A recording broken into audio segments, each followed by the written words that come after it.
All right, folks, we're back at it here at page 2. We're now going to talk about the unit circle functions, and we're going to start with a circle that has a radius of 1 unit, and then let the fun begin.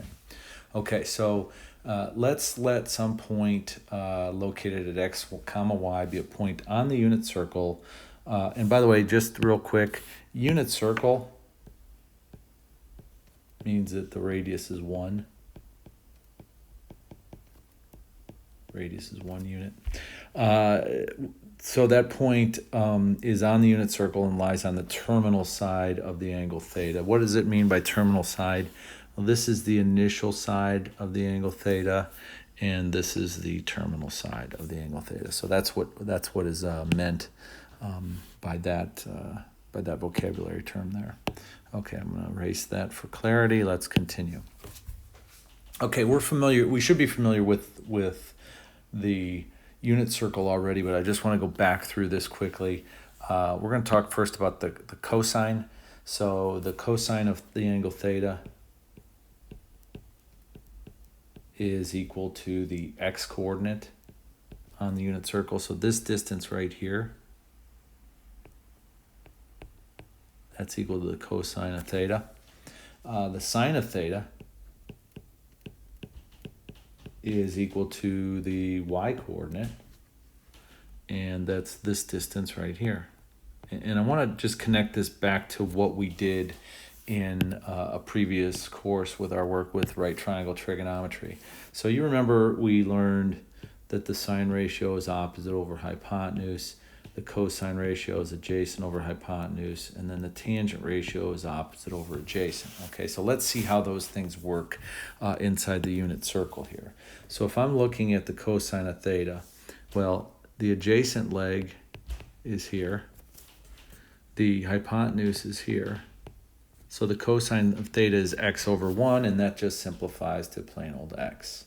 Same with the sine ratio.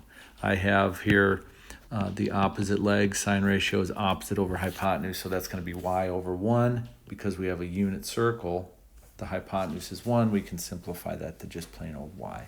We also remember the tangent ratio. Tangent of theta is opposite over adjacent. In this case, that would be y over x. And what we've just done here is we've just established relationships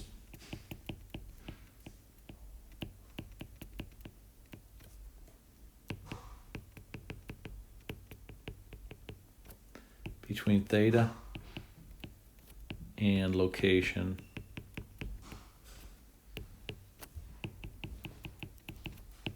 on the unit circle. Okay, so that's a big idea with the unit circles. We can establish that relationship between the location on the unit circle and then the angle theta that identifies that location. Let's jump down here and talk about connection to the Pythagorean theorem real quick. It's no, I don't think this is a big secret that this is a right triangle. We have two legs and we have a hypotenuse, so we can apply what we know about the Pythagorean theorem. And as far as I recall, the Pythagorean theorem looks like this. We have leg squared plus the other leg squared.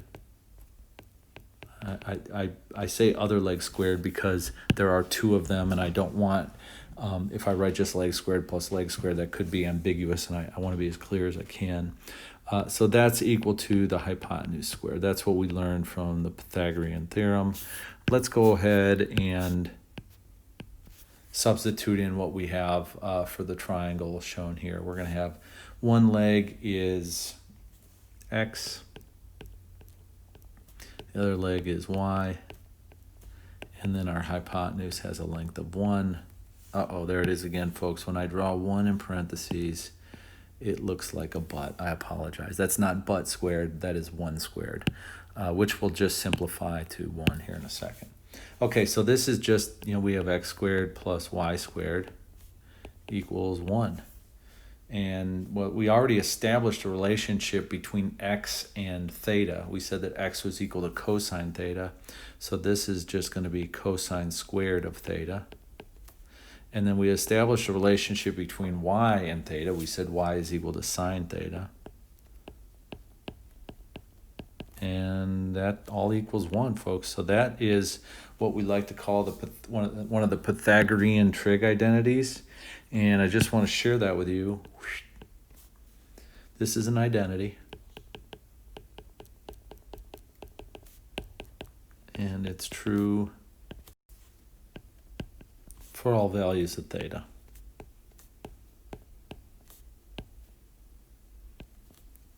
Folks, I do not like that second infinity symbol that I drew, so you deserve better than that. Let's clean that bad boy up. Yeah, it's true for all real numbers. So no matter what real number you plug in there for theta, it's going that equation is true. And some of you might be saying to yourself, how could theta be anything outside of 0 to 360 degrees or 0 to 2 pi radians? Well, that's one thing about these the unit circle is that you can wrap around here an infinite number of times and represent theta for values larger than 2 pi and smaller than 0. So I made a mess there. Let's go ahead and erase that before we jump into the unit circle. Okay. The point of this video is not to jump back and show you the unit circle again, but I just want to show you a couple things about it I think that will help you learn the values of the common angles on the unit circle.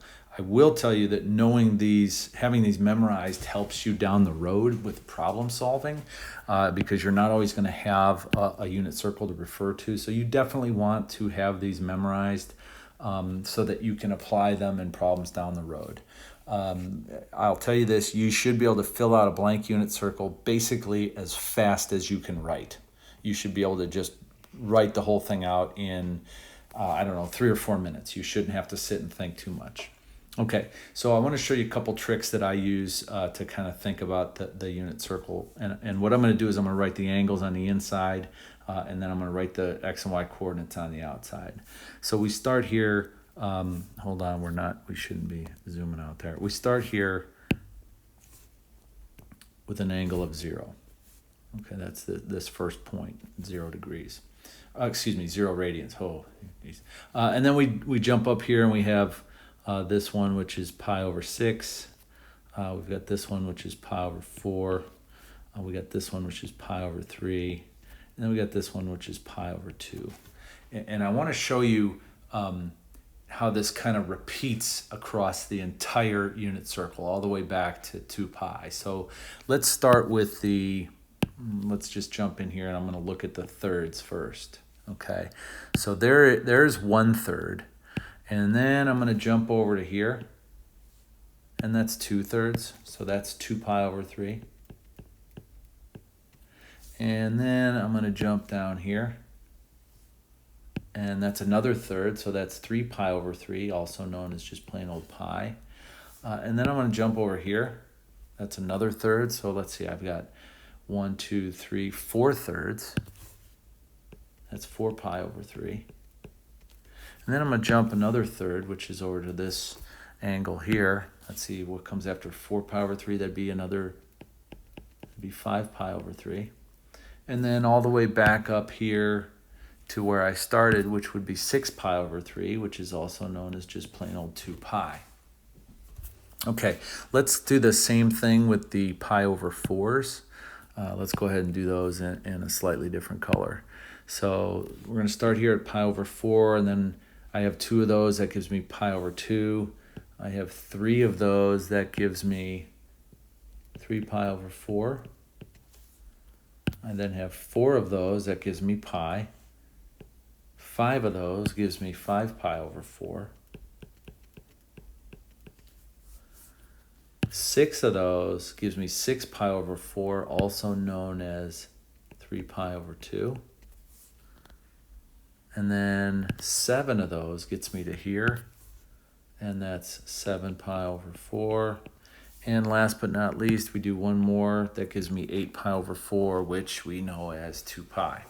Okay, so we've covered almost all of the different values on the unit circle. Let's now look at, let's go to pi over 6.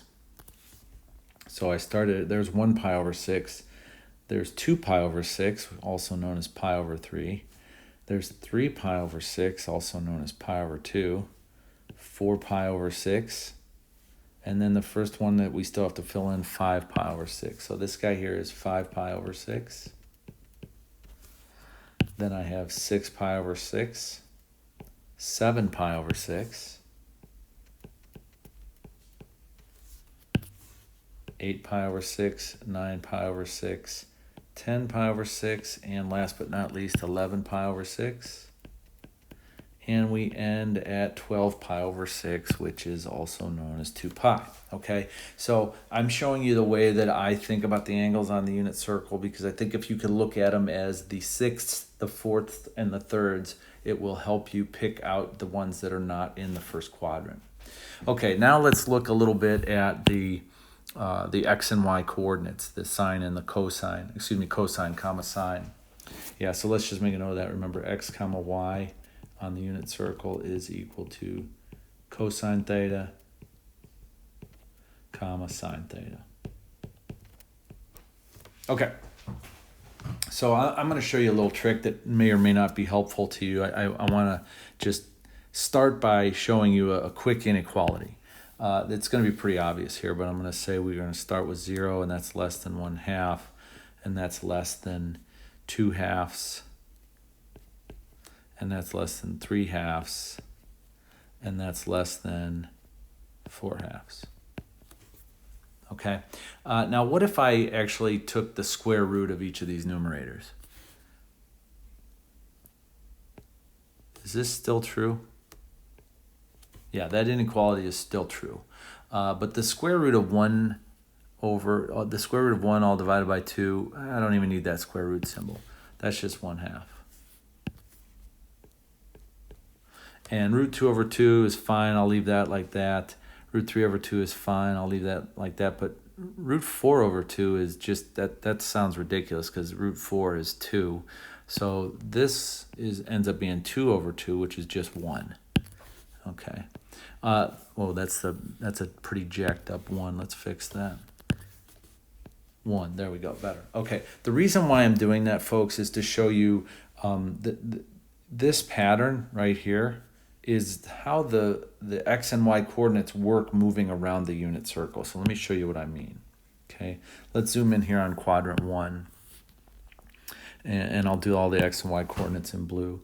We got this first point here, which is at 1, 0. Now, all the other x and y coordinates, I'm going to kind of fill in templates here for the fractions and then just show you some patterns.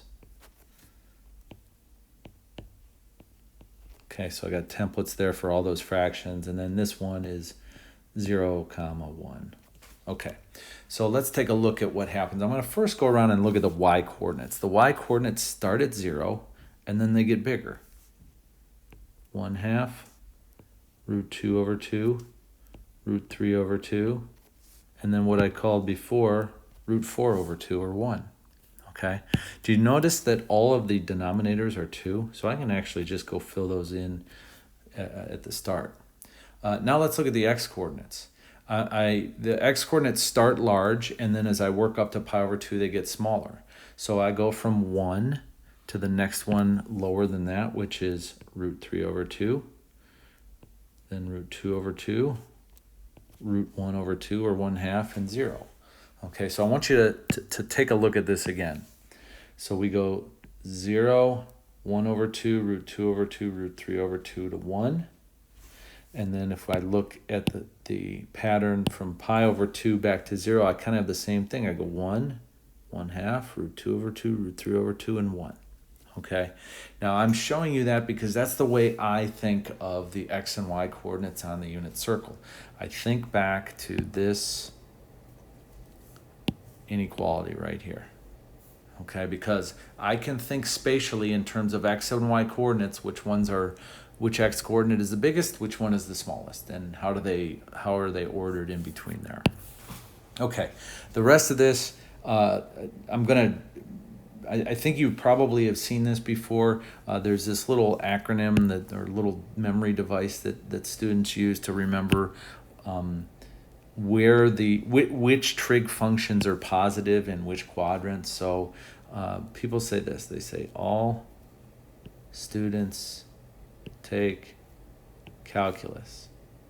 Well, what does that mean? Well, that means they're all positive in this quadrant. That means the sine is positive in this quadrant.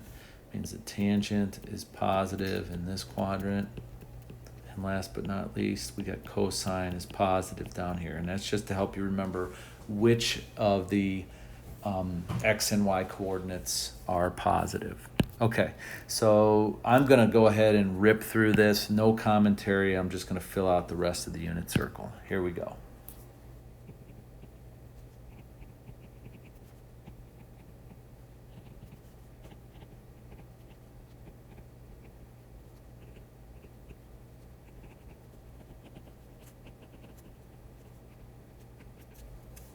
Okay, there you have it, folks. Last thing I want to show you here is another way to check your work on the unit circle is to look at horizontal lines and vertical lines and make sure that they have the same y and x coordinates respectively.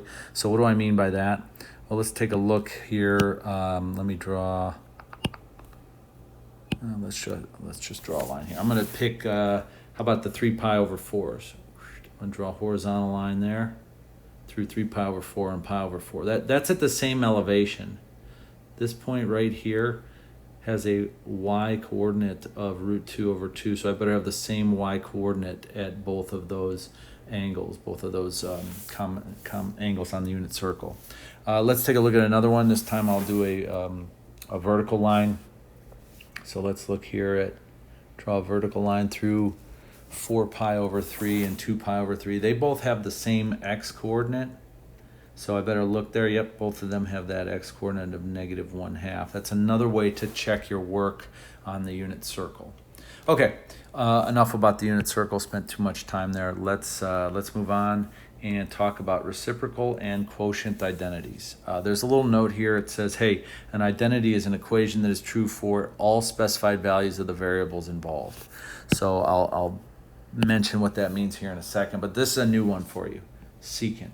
The secant function, secant of theta, it is a reciprocal of cosine.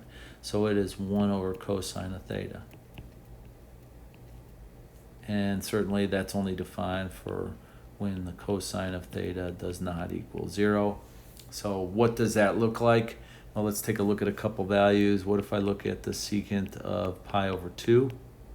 Well, that's a problem because the cosine of pi over 2 is 0. So the secant of pi over 2 is undefined.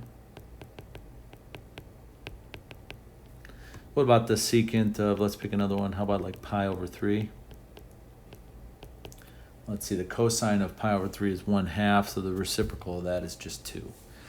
So that's a new trig function for you. It falls into this family of reciprocal identities. Cosecant is also a reciprocal identity. The cosecant of theta is equal to, you guessed it, 1 over sine theta. And it's not defined when the sine of theta equals 0. So if I said, what's the cosecant of pi? Well, you'd say that's undefined because the sine of pi is 0. But I could ask you, what's the cosecant of pi over 3? Well, let's see, that's 2 divided by root 3. That's the reciprocal of the sine function, the sine value there at pi over 3. Sometimes you'll see this written as 2 root 3 over 3 for those who think that it's a crime to leave a square root in the denominator. I'm not one of those people, but you will run across them from time to time. Okay, so these two here are reciprocal identities. Now let's look at some quotient identities. As it implied, these identities are based on quotients. So we already talked about one, tangent of theta. Well, we didn't exactly talk about it. When we looked at it on the unit circle, we said the tangent of theta is the y coordinate over the x coordinate, but we know the y coordinate is sine of theta and the x coordinate is cosine of theta. So that is the quotient identity, sine theta over cosine theta. Of course, it's not defined when the cosine of theta equals 0. The cotangent of theta is equal to cosine theta over sine theta. That could either be thought of as a quotient identity of cosine and sine, or the reciprocal identity of tangent. And this one is not defined for sine theta equaling 0. I just want to look at a couple of these real quick, just so that you've seen an example of how to calculate the tangent of a couple angles on the unit circle. Let's look at the tangent of pi over 3. So that's going to be the sine of pi over 3, root 3 over 2, the y-coordinate, divided by the cosine, the x-coordinate, 1/2. Uh-oh, got a fraction divided by another fraction. We better be thinking about multiplying by the reciprocal. And the 2's then cancel, so we just get plain old root 3. So the tangent of pi over 3 is equal to root 3. Let's look at the tangent of pi over 6. Let's see, the sine ratio is 1/2. Cosine ratio is root 3 over 2.